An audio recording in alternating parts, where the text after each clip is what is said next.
নমস্কার বন্ধুরা, আমি অরিন্দম চলে আসলাম আজকে এই মুহূর্তে এসএসসি আপার প্রাইমারি 14,000 শিক্ষকের একটা বিরাট গুরুত্বপূর্ণ আপডেট নিয়ে।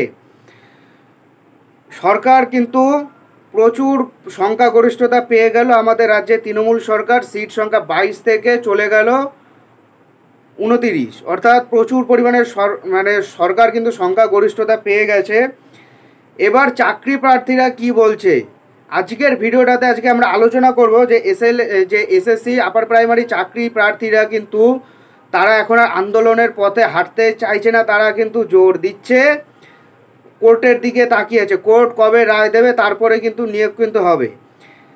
কেন এমনটা তাদের সিদ্ধান্ত হলো, এটা নিয়ে আজকে ভিডিওটাতে আলোচনা করব। সো বন্ধুরা, ভিডিওটা কিন্তু আপনারা কেউ স্কিপ না করে প্রথম থেকে শেষ পর্যন্ত দেখবেন, এবং চ্যানেলটা যদি ভালো লেগে থাকে তাহলে অবশ্যই করে একটা সাবস্ক্রাইব এবং এই সংক্রান্ত আপডেট পাওয়ার জন্য। চলুন শুরু করি। ধর্ণা মঞ্চের প্রার্থীরা তাকিয়ে আছে কোর্টেরই দিকে। লোকসভা ভোটের ফল প্রকাশের দিন মঙ্গলবার ধর্ণা মঞ্চ ছিল শুনশান। গান্ধী মূর্তির পাদদেশে সেই মঞ্চে বুধবার হাতে গোনা 10 থেকে 12 জন। লোকসভা ভোটের ফল প্রকাশের দিন মঙ্গলবার ধর্ণা মঞ্চে ছিল শুনশান।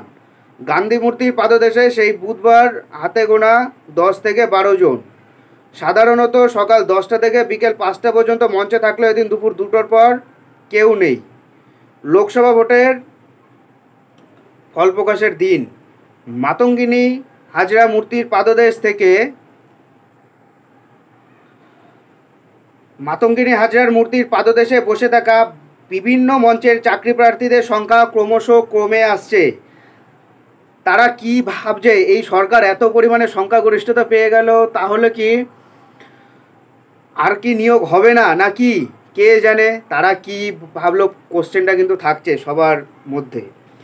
বুধবার টেট পাস প্রাইমারি চাকরি প্রার্থীদের মঞ্চ 3 জন, school service commission group C group D মঞ্চ 10 জন, রাজ্য গ্রুপ ডি মঞ্চে 16 জন, আর আপার প্রাইমারি মঞ্চে ছিল মাত্র 12 জন চাকরি প্রার্থী।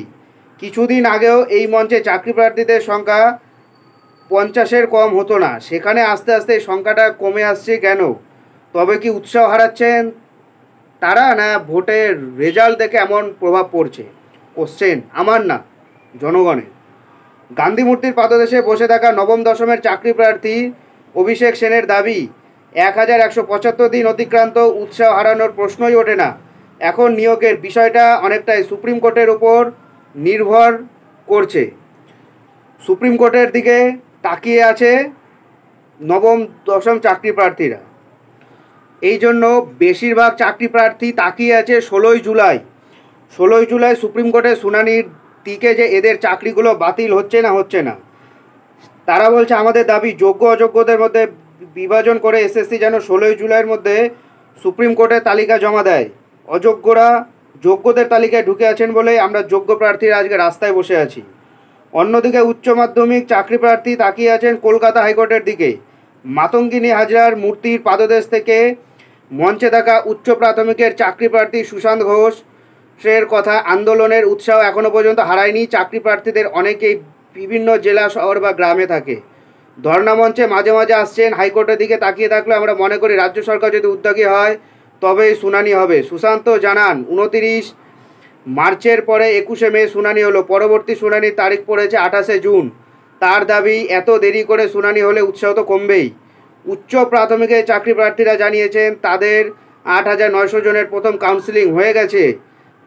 কোন স্কুলে যোগ দেবেন তার নামও পেয়ে গেছেন, কিন্তু এখনও আদালতের নির্দেশে সুপারিশপত্র পাননি।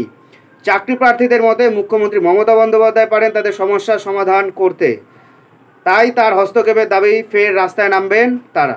এটাই হলো আজকেকার আপডেট। এরকম আপডেট পেতে হলে চ্যানেলটা সাবস্ক্রাইব করে আমাদের পাশে থাকবেন। দেখা হচ্ছে পরের ভিডিওতে। ভালো থাকবেন সবাই। নমস্কার, জয় হিন্দ, বন্দে মাতরম।